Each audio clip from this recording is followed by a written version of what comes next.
Property ladder is a metaphor synonymous in the UK for a person's desire to progress through the various stages of home ownership.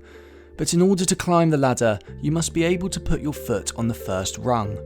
Whether it's due to a shortage of affordable homes, salaries outstripping house prices, or even the heavier tax burdens facing Britain's younger generation, making that first step onto the property ladder has arguably never been harder than it is today.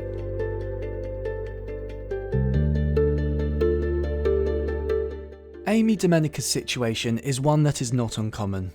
Brought up in social housing, Amy holds down a stable job in London on a good wage, but with little hope of saving the money required for a deposit on a house.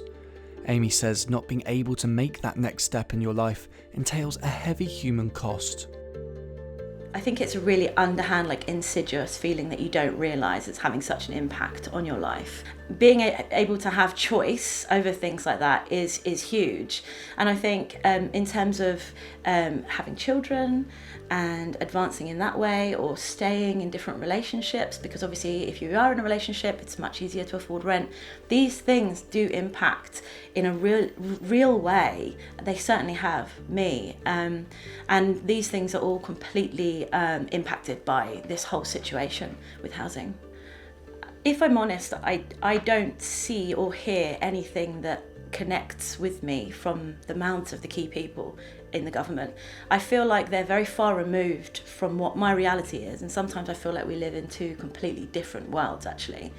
I've not yet heard people speaking in a way that makes me think, oh, they do understand, they are on the same level. So, and this has been going on for years now. A quick look at the figures paints a bleak picture. Research by Nationwide Building Society found that by the end of September 2021, a 20% deposit on a typical first-time buyer home accounted for around 113% of gross income, a record high. The new Housing Secretary Michael Gove was grilled about affordability of homes in a recent Housing Committee session. To make sure that people can aspire and be in a decent home, aspire to be in and be in a decent home, and then aspire to ownership. And there are different levers that need to be pulled, and it is because of the way in which the situation has developed over time, it is a challenge. Of course, you can increase the number of homes, and that will always have an impact on affordability. But given the amount at which you would have to build in order to have a dramatic impact on affordability, you can't say that just building new stock is the answer. Michael Gove has a reputation for getting things done in government. It's why his new department was renamed to incorporate the government's levelling up agenda. Nonetheless, the task ahead for the Housing Secretary is Herculean. He's got the planning reforms that he seems to have put on hold, which in many ways is to be welcome, but what's going to replace that? How is the government going to meet its house building targets? And crucially, how are they actually going to improve and dramatically increase the number of social houses that they're building and truly affordable homes? We've heard nothing from them on that.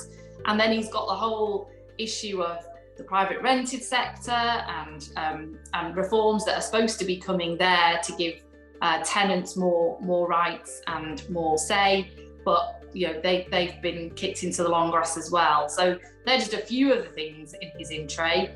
Expectations are high. He has put a few things on hold, but what we can't see is them just being put on hold only for them to come back with some of the same tried and tested and failed approaches to address these things in the past. It shouldn't really need saying, but it does need saying that having a secure, stable home is the absolute cornerstone to the rest of your life, to holding down a secure job, to your children having secure and steady, constant education, to you being able to plan in life, for you being able to know you can afford the overheads. It really is the cornerstone to everything else that we sort of look to address at in terms of public policy. But we seem to have sort of lost sight of that in housing. And we are facing a huge housing crisis in this country. It's not just buying a home that is the problem. Around 20% of the UK's population privately rent. For many, it will continue to be the reality for numerous years to come. The main thing we need to see right now is efforts from the government to make renting tolerable, bearable for the people who are stuck there, and they're going to be stuck there for years because it's so expensive, and it's going to take a while to actually build enough homes to make a difference to prices and to rents. So what the government should be doing is allowing tenants to live in a property for as long as they want, as long as they're paying the rent. You know, that should be a basic expectation for renters. It should be much easier to demand that your landlord fixes problems with your property and exercise your rights, you know, when you're being mistreated. But then, you know, longer term, we need to do something about that supply of housing and make sure that we're bringing rents down. Nobody expects to climb the property ladder overnight, but the barriers in trying to are too great right now. Change will be required if home ownership is to continue being a bedrock of society, as opposed to an elusive dream. Not having freedom and control over your life and seeing your life advancing in a way that really I should be able to, is having an impact on all of us, and it's a huge portion of society. So whether or not people who own property can see and understand that, if you're living amongst people who don't feel at home in their homes, they can't contribute, and they can't contribute to making us all live in a much more happier, nicer environment. And that's kind of one of the main things I would say, at least, is that I know you don't understand or I know you don't see the impact, but it will be impacting us all.